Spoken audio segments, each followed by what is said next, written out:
Sabah needs an Operation Surge Capacity initiative like the one implemented in Selangor after new infections remained above the 1,000 mark for the second day running today. KOTA KINABALU MP Chan Foong Hin of DAP said the campaign was an urgent necessity after a medical expert said Sabah could return to the crisis level it experienced following a surge in COVID-19 cases after the state elections last year.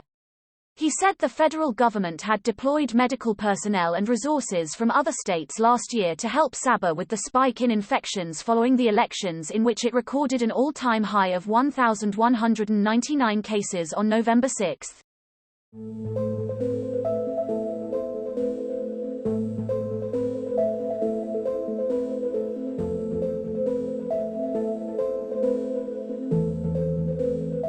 Medical expert Dr. Amar Singh HSS had tweeted yesterday that hospital admissions in Sabah were rising rapidly and that the mortality rate has risen 84%, based on data comparison between the first and second half of July. He said this was against the backdrop of Sabah having the lowest vaccine supply per population in the country. Chan, who is state DAP secretary, said if the Operation Surge Capacity is implemented in Sabah, the state could first aim to administer at least 60,000 doses of vaccine per day.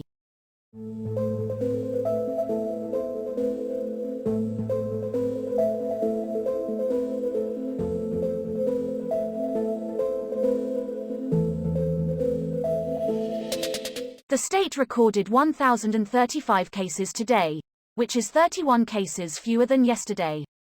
Sabah has also consistently registered over 700 daily cases from July 24, with the state government attributing the rise to non-compliance of SOPs, partly due to lockdown fatigue. Chan said the Gabungan Rakyat Sabah government's aim to merely vaccinate 60% of the population by October would definitely be too late.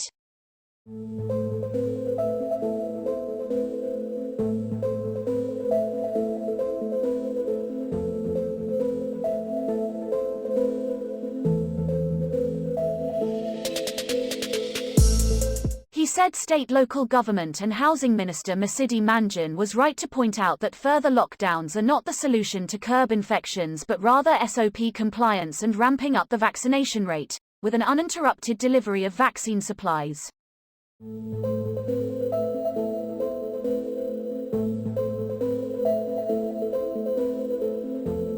Chan said Sabah needed to vaccinate 2.7 million adults out of the 3.9 million population in the state, but has so far only received around 1.8 million doses, as announced by Vaccination Minister Khairi Jamaluddin in Parliament recently.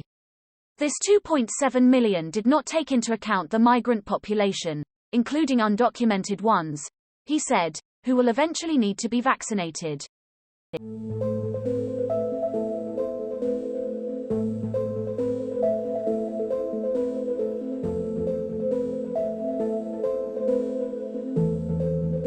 Towards this end, he urged the GRS government to urgently obtain a backup supply of vaccines from Pharmaniaga, saying the pharmaceutical company has 14 million doses in stock available now.